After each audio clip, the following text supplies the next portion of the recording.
Hey everybody, welcome back to Video Game Esoteric and a continuing series where I review every single Capcom CPS, CP System Dash, CPS2, and CPS3 game ever made.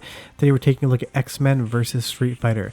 Now alphabetically we've already reviewed Marvel vs. Street Fighter, but that game is basically this game with some changes in the roster. You're going to see a lot of shared stages between X-Men vs. Street Fighter to Marvel vs. Street Fighter, although I would say Marvel vs. Street Fighter is the more expanded version of the game, so that is the one that I definitely recommend playing over X-Men vs. Street Fighter. Not to say this isn't a good game, it just got enhanced for the Marvel variant of it. But basically this is still just a precursor of when we get to Marvel vs. Capcom, because Capcom was making these crossover games up until the point that they got to the Marvel vs. Capcom series, and we got Marvel vs. Capcom 2 and 3, and hopefully one day we get a 4. But this is sort of where it starts with the crossovers. And just like the Marvel vs. Street Fighter game that I've already shown you, X-Men vs. Street Fighter is absolutely amazing. It's got the same energy and gameplay elements to it. It's a 2-on-2 tag team battle action fighting game where the entire round is going to be one round. It doesn't fade out when you die. If you die, your next character comes up until one team has lost both life bars, and then you either continue on because you won or you continue with a credit because you lost. But just like Marvel vs. Street Fighter, this game still has that same great comic book element to it. All those heavy black lines showing up in the trees. It feels like you are playing an interactive comic book. And of course, you know, with X-Men being such a big comic book franchise, Capcom did a really nice job of using that comic book styling to really nice effect here. But you'll see that I brought Wolverine in and dropped out Bison. And that's the nice thing, is that you get two characters, and depending on your play style versus a particular opponent, some of them are going to be more suited than others. Here, Wolverine, I feel, fights really well against Chun-Li, and I was able to use that aerial jump to be able to bypass her special attack. And this game has a ton of verticality to it. You're always going to be jumping, you're always going to be going high up into the screen. Unfortunately, not high enough there to avoid that special attack, but this game's constantly moving around. It's frantic, it's energetic, there's a lot of verticality to the stages, so it feels completely different than anything like a traditional Street Fighter game would. And you see that we knocked Chun-Li out there, so now it's time to fight Rogue. And I love how the match is just one large match versus the best of 3 format, and this was the first time Capcom had employed this particular gameplay style versus that best of 3, and obviously they took that and ran with it with the entire Marvel vs. Capcom series, because even though this isn't technically Marvel vs. Capcom, it is the first iteration of that formula that everyone would totally fall in love with. But moving on here, you're going to see this stage was also in Marvel vs. Street Fighter. And that's the thing, they definitely reused a lot for Marvel vs. Street Fighter and expanded the roster and made the gameplay a bit better. So I would say if you're only going to play one of these games, Marvel vs. Street Fighter would be the one I recommend, although I'd probably choose Marvel vs. Capcom over any of them just because that's the franchise that I love the best. But again, everything about this is so much fun. I just love how fast the gameplay moves, because coming from Street Fighter, that was always a slower, more methodical game. That's why they added the turbo in later on, because of the ROM hacks of the boards, the Rainbow Edition that made it move quicker. Capcom realized people wanted a faster game. But I love the stage transitions here as well. We went through the street, and we're now into the sewer, and it just has a little extra visual flair in the 2D element, because obviously, you know, stage breaks and different environments were really huge in 3D games when those came out, but we didn't get a lot of changing 2D stages all the time, and I really do appreciate that this game gave those to us, because it's a really fun mechanic just to change things up visually. And you'll see here that I am losing now. I'm decent at this game, but I'm still much better at Marvel vs. Capcom, but at least in this instance, the AI is giving you something, because some of the other Capcom games, the AI, I feel like, just likes to block and recede until it sees an opening, but the AI in this game is constantly pushing at you, moving you forward. But as good as the game looks and as good as the game plays, it's got an absolutely incredible soundtrack. Capcom was always doing good things with music, and this game is no different. You'll see we're going to pick Turbo Speed here because I always like the faster moving elements to it. But let's pick a couple of characters, go ahead and enjoy the soundtrack for a minute. I'll come back and talk more about X-Men vs. Street Fighter.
And I took another L. I just think it wasn't my day when I was playing this game for Capture, but I would say that this isn't a game that I play a ton, so I am a little bit rusty about it.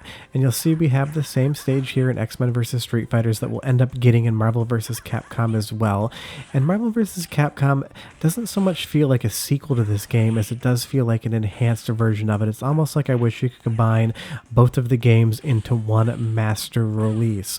Unfortunately, we don't have the ability to do that, so they are two separate games. And I am playing this on the Mr. FPGA on the Hotego cores, and I have this on my CPS2 Darksoft multi setup as well. It's not a game that I love enough to get an original B board for, but I do still think it is relatively some good solid fun. But like all of these games, when you have a second human player playing with you, the game opens up a lot more than just playing against the AI. So that's always my recommendation. I wish I had somebody sitting in my office all day long working on this with me, but I am a one-man band, so the AI is about as good as it really is going to get, unfortunately. But yeah, I wish we'd get more of these crossover games from Capcom. I've mentioned this in previous reviews of this series as well. I'm sure trying to license anything X-Men or Marvel right now just costs an absolute fortune, because it used to be that Street Fighter and Capcom were the bigger company and franchise compared to these comic book properties. But now obviously the scales have tipped greatly, and X-Men, Marvel, and every superhero property is worth an absolute fortune compared to Street Fighter being something that still exists but isn't as big as it was in the 90s. But you'll see I won the previous match, and what seems to happen is the first couple matches I can easily win, and then by match 3 I just seem to struggle with the game. And I think that's just because, like I said, I don't play this game near as much as I do a lot of the other Capcom fighting games. But again, I mentioned that I absolutely love the soundtrack, so listen a little bit more and I'll be right back.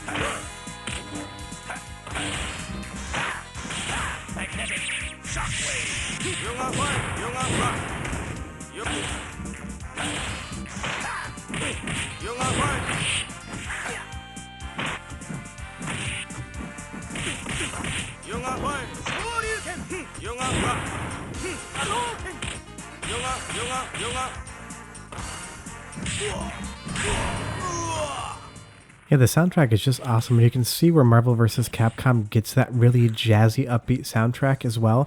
I know some people love the soundtrack and some people don't seem to think it fits whatsoever, but you can 100% see where the Capcom musicians were coming from in this game. You'll see there I was able to do a special finish with Magneto, and pulling off the specials in this game aren't the hardest things in the world. I just don't remember every single one of them, so you'll see that I do it sometimes but not all the time, and that's just because I haven't played this game all that much.